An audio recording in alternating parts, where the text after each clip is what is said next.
কোরআন তেলাওয়াতকারী পিতামাতাকে নূরের টুপি পরানো হবে। এ ব্যাপারে আমাদের নবী সাল্লাল্লাহু আলাইহি ওয়াসাল্লামের একটি হাদিস হলো, হযরত মুআয জুহানী রাদিয়াল্লাহু তাআলা আনহু বলেন, হুজুরে পাক সাল্লাল্লাহু আলাইহি ওয়াসাল্লাম ইরশাদ ফরমায়েছেন, যে ব্যক্তি কোরআন শরীফ পড়ে ও উহার উপর আমল করে তাহার পিতামাতাকে কিয়ামতের দিন এমন একটি নূরের টুপি পরানো হবে যার জ্যোতি সূর্যের জ্যোতি হইতে অধিক হবে। যদি এই সূর্য তোমাদের ঘরের মধ্যে উদিত হইত। অতএব যে স্বয়ং কোরআনের উপর আমল করে তাহার সম্পর্কে তোমাদের কি ধারণা হইতে পারে? আবু দাউদ। কোরআনে পাক পড়া ও উহার উপর আমল করার বরকত এই যে কারীর মাতা পিতাকে এমন তাজ পরানো হবে যাহার আলোক সূর্য হতেও বহুগুণে উজ্জ্বল। যদি সেই সূর্য তোমাদের ঘরের মধ্যে হয়, অর্থাৎ সূর্য কোটি কোটি মাইল দূরে থাকিয়াও এত অধিক আলো দান করিতেছে, যদি উহা ঘরের মধ্যে আসিয়া পড়ে নিশ্চয়ই বহুগুণ বেশি আলো দান করিবে। অথবা কোরআন পড়নেওয়ালার মাতা পিতাকে যে উজ্জ্বল জ্যোতির্ময় তাজ পরানো হইবে, উহার জ্যোতি সেই ঘরে উদিত সূর্যের চেয়েও অধিকতর হবে। পিতামাতার যখন এত বড় সম্মান, তখন চিন্তা করার বিষয় যে স্বয়ং তেলাওয়াত ও আমল করনেওয়ালার কত বড় সম্মানের অধিকারী হবে।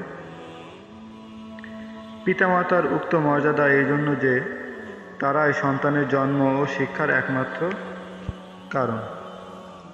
সূর্য ঘরে হওয়া সম্বন্ধে যে উপমা দেওয়া হয়েছে, উহাতে নৈকট্যের দরুন অধিক আলো অনুভূত হওয়া ছাড়াও আরও একটি সূক্ষ্ম বস্তুর দিকে ইঙ্গিত রহিয়াছে।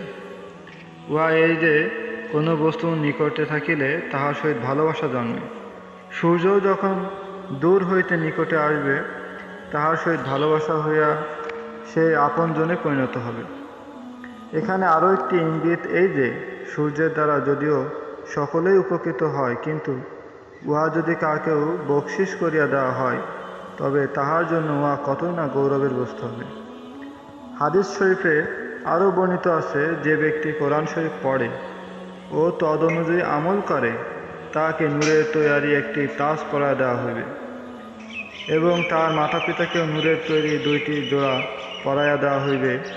তাহারা আরজ করবে, হে আল্লাহ, এই জোড়াসমূহ কিসের বদলে?